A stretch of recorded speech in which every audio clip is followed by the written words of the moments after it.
Pemerhati kebijakan, selamat datang kembali di Disket, dialog strategi kebijakan terkini dari YouTube channel BSKDN Kementerian Dalam Negeri.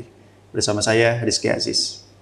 Episode kali ini sudah hadir bersama kita Sekretaris Badan Pembinaan BUMD Provinsi Daerah Khusus Jakarta, Ibu Fitria Rahadiani. Selamat sore Ibu, apa kabar?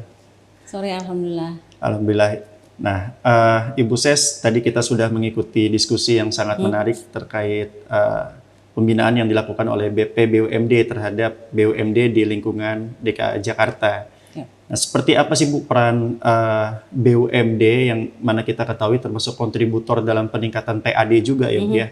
Nah, dalam dari sisi BP BUMD seperti apa Bu peran BUMD ini dalam penyelenggaraan pemerintahan daerah dan kontribusinya terhadap pertumbuhan ekonomi di Jakarta khususnya, Bu? Oke, baik. Terima kasih Mas Rizky atas pertanyaannya. Siap.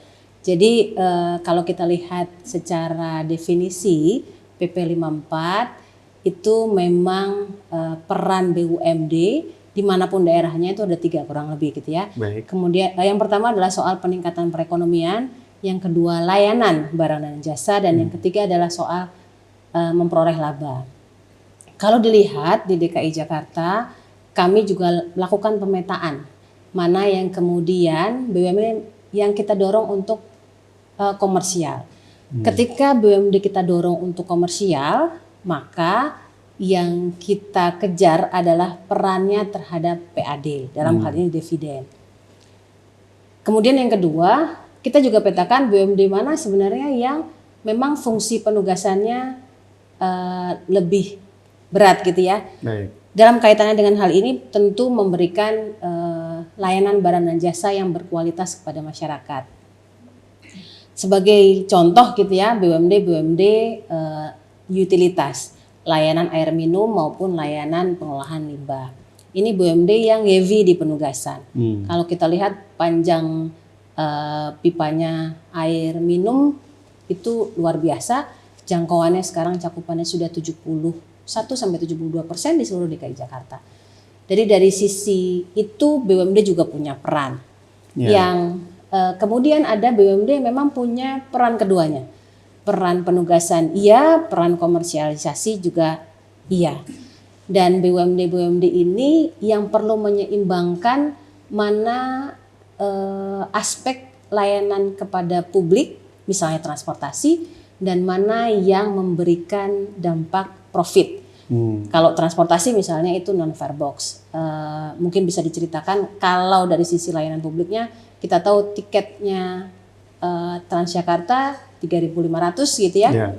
Tapi di sisi lain halte gitu ya bisa dimanfaatkan untuk memperoleh pendapatan yang lebih tinggi dari sisi non-fare box, retail, advertising, naming right dan seterusnya. Dan itu mendorong sisi komersialisasi dari aset yang lain, dari sisi yang lain. Gitu. Baik, menarik Bu Ses. Tadi Ibu sampaikan ada yang berfokus di komersialisasinya, sektor bisnisnya, dan juga ada yang lebih kental nuansa penugasannya. Nah, untuk yang komersialisasi Bu, sebagai dia entitas bisnis begitu Bu ya, seperti apa mereka ini mampu bersaing dengan sektor yang murni private, yang swasta dalam menjalankan bisnisnya Bu?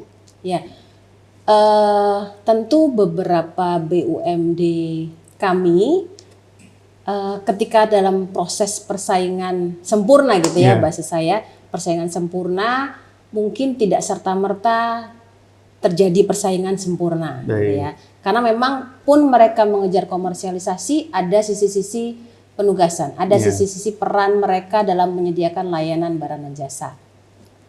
Saya sebutkan misalnya Bank Jakarta.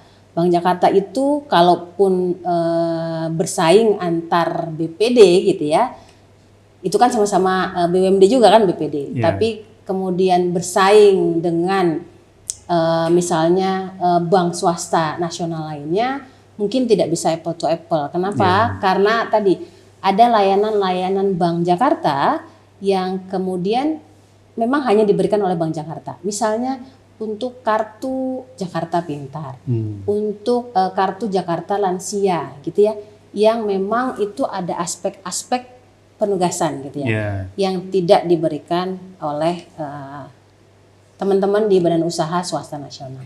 Tapi lagi-lagi dari sisi yang tadi aspek komersial, kami tentu dorong perbaikan tata kelola, perbaikan operasionalisasi, perbaikan bisnis setara dengan bank swasta nasional, gitu ya, misalnya dari sisi perbankan, supaya juga mereka tidak hanya bersaing gitu ya dengan BPD lainnya atau BUMD lainnya di daerah lain, tapi juga dengan bank swasta lainnya. Kurang lebih gitu sih. Baik Ibu. Dan untuk menjaga keseimbangan dari sisi bisnisnya dan dari sisi penugasan layanan publiknya Bu, tentu banyak kiat-kiat evaluasi pengawasan khususnya yang dilakukan oleh BP BUMD Bu ya. Seperti apa Bu lebih kurangnya?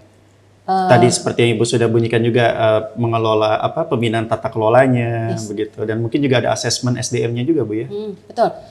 Jadi kalau di kami sebagai BP BUMD atau Pemprov DKI Jakarta ada beberapa peran pembinaan. Ada peran pembinaan manajerial atau manajemen, ada peran pembinaan organisasi, ada peran pembinaan aset, ada peran pembinaan bisnis, dan beberapa peran lainnya gitu yang ada di tugas dan fungsi kami. Dari sisi peran pembinaan bisnis gitu ya, itu kami lakukan Monef evaluasi triwulan. Itu tugas yang harus kami lakukan secara rutin pada BUMD setiap triwulanan, baik itu kepada direksi maupun kepada komisaris. Jadi kami akan pantau tuh realisasi RKA triwulanannya seperti apa, realisasi penyertaan modalnya seperti apa misalnya gitu ya, atau realisasi penugasannya seperti apa. Itu dari aspek bisnis. Kemudian dari aspek tadi organisasi gitu ya, ada proses evaluasi struktur organisasi. Apakah struktur organisasi yang sekarang itu sudah cocok gitu ya dengan bisnis yang ada atau memang perlu kita lakukan perubahan. Kemudian dari sisi pengurus, dalam hal ini SDM, ada beberapa tahapan yang kami lakukan gitu ya. Tadi selain Monef triwulanan, kami punya KPI. KPI yang kami kembangkan selama ini, yang disepakati bersama dengan pengurus, itu kurang lebih ada 4 perspektif. Ada financial, customer, proses bisnis internal, dan pembelajaran pertumbuhan atau learning and growth. Salah satu alat evaluasi adalah KPI tadi. Jadi proses pembinaan itu dilakukan tidak hanya gitu ya, tidak hanya dari sisi kelembagaan dalam ini organisasi, kemudian bisnis gitu ya, tapi juga personal. Termasuk juga proses pembinaan pendayagunaan aset.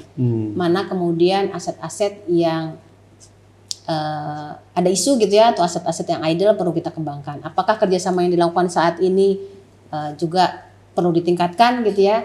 Apakah sudah visible atau belum? Nah, itu juga bagian dari proses pembinaan yang kami lakukan. Jadi ada beberapa hal yang kami lakukan dalam upaya peningkatan kinerja BUMD. Baik Bu, dan dari penilaian itu kan pastinya ada treatment-treatment yang berbeda antara satu sama lain Bu ya. Mungkin itu jadi tantangan juga bagi BP BUMD. Betul. Baik. Dan ini juga kami mendapat informasi terkait pemanfaatan sistem informasi yang sudah dimiliki BP BUMD Bu, di mana di sana sudah ada dashboard ya, yang berisikan sistem informasi seputar BUMD di Jakarta. Seperti apa Bu, bisa diceritakan?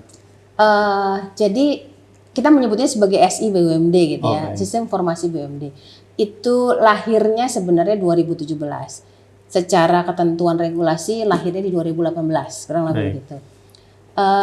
Kami membangunnya bertahap, jadi semula memang kita gather gitu ya data, informasi, tapi beberapa tahun terakhir kita memang tampilkan dashboard secara kinerja gitu ya, terutama kinerja utama atau rasio-rasio keuangan utama. Gitu ya. Ada ROAS, seingat saya ada ROE gitu ya, return on asset, return on equity, kemudian laba bersih. Jadi beberapa kinerja utama di financial itu menjadi dashboard. Yang kedua adalah KPI, juga ada di dashboard. Walaupun saat ini memang kami akan kembangkan terus apakah memungkinkan dengan KPI yang individual karena saat ini KPI-nya adalah kolegial. Oh, baik. Kemudian yang saat ini juga kami kembangkan itu adalah laporan keuangan gabungan BUMD. Kami meniru gitu ya kurang lebih atau mencontoh praktik baik di Kementerian BUMN yang mengkonsolidasi semua laporan BUMN dan kami saat ini sedang berproses untuk melakukan konsolidasi atau penggabungan laporan keuangan Seluruh semua BUMD.